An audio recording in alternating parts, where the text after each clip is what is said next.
Hi guys, நான் தான் உங்கள் மேரி ரம்யா எப்போவுமே வீட்டுக்குள்ளே இருந்து வீடியோ போட்டு தான் பார்த்துருப்பீங்க. நீங்கள் நம்ம வெளியே போகிறோம். வெளியேனா பார்க்கு, பீச் அப்படி கிடையாதுங்க.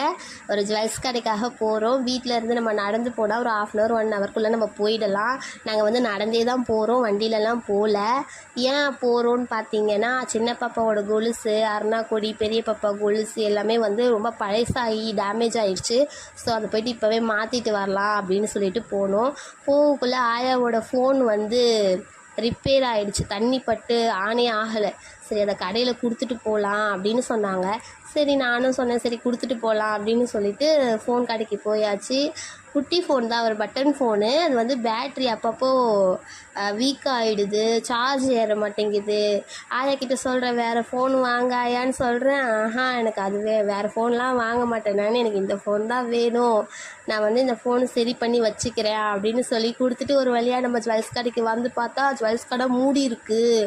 அப்புறம் பார்த்தா என்ன பண்ணுறது, மூடி இருக்குது. நாங்கள் வந்து ரெகுலராக அங்கே தான் வந்து நகை வாங்குவோம், வேறு எந்த கடைக்கும் நாங்கள் போனது கிடையாது. சரி, பக்கத்தில் கேட்டதுக்கு வர லேட் ஆகும் அப்படின்னு சொல்லிட்டாங்க. சரி, நாங்கள் வெயிட் பண்ணிவிட்டு வாங்கிட்டு போகலாம் அப்படின்னு சொல்லிட்டு நாங்களும் வெயிட் பண்ணிகிட்டு இருந்தோம். அப்புறம் பாப்பா கொஞ்சம் நேரம் விளையாடிட்டு பேசிகிட்டு இருந்தா. வருவாங்கன்னு பார்த்தா வரவே இல்லை. அதுக்கப்புறமா பாப்பா போய் பிஸ்கெட் வாங்கிட்டு வந்து காக்காக்கெல்லாம் போட்டுட்டு காக்கா கூடலாம் பாட்டெல்லாம் பாடிட்டு இருந்தால் அப்புறம் பார்த்தா வந்துட்டாங்க, கடை ஓப்பன் பண்ணிட்டாங்க. நான் அந்த வந்து உங்களுக்கு கொலுசு டிசைன்லாம் வந்து உங்களுக்கு காட்டணும்னு நினச்சேன். அதனால் என்னால் காட்ட முடியலங்க, ஏன்னா நான் தானே வீடியோ எடுக்கிறேன், பாப்பா வேறு வச்சுருந்தேன். ஸோ என்னால் எடுக்க முடியல. ஃபைனலாக நம்ம இந்த கொலுசு தாங்க வாங்கியிருக்கோம் பாப்பாவுக்கு. வாங்கிட்டு வெளியே வரும்போது பிரியாணி கடையை பார்த்துட்டு பெரிய பாப்பா எனக்கு பிரியாணி வேணும், இப்போவே வேணும்னு கடைசியாக பிரியாணியும் வாங்கியாச்சுங்க. பாருங்கள், பிரியாணியும் வாங்கியாச்சு. வீட்டுக்கு போய் சாப்பிட்லாம் அப்படின்னு சொல்லிட்டு வாங்கி கொடுத்தாச்சு. பாருங்கள், நாங்கள் வந்து 3:50க்கு வந்து கிளம்புனோங்க வீட்டில் இருந்து. 6:10 ஆகுதுங்க, இருட்டாயிடுச்சுல.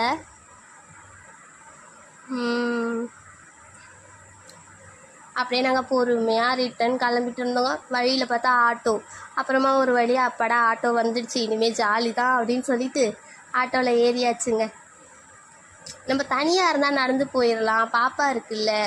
ஸோ இப்போ நம்ம ஃபைனலாக வீட்டுக்கும் வந்தாச்சு. அப்புறம் பட்டு சொல்லுது, வீட்டுக்கு வந்தாச்சு, ஜாலி ஜாலி, பிரியாணி சாப்பிட்லாம் ஜாலி அப்படின்னு சொல்லிட்டு இருந்தா. ஒரு வழியாக வீட்டுக்கு வந்தாச்சு. ஃபர்ஸ்ட் டைம் என்னோடய வீடியோ பார்க்குறீங்கன்னா மறக்காமல் சப்ஸ்கிரைப் பண்ணிக்கோங்க, லைக் பண்ணுங்கள், கமெண்ட் பண்ணுங்கள், ஓகேங்களா? பாருங்கள், வீட்டுக்கு வந்தாச்சு. எங்கள் அப்பா எங்கடா போயிட்டு வராங்க அப்படின்னு சொல்லிட்டு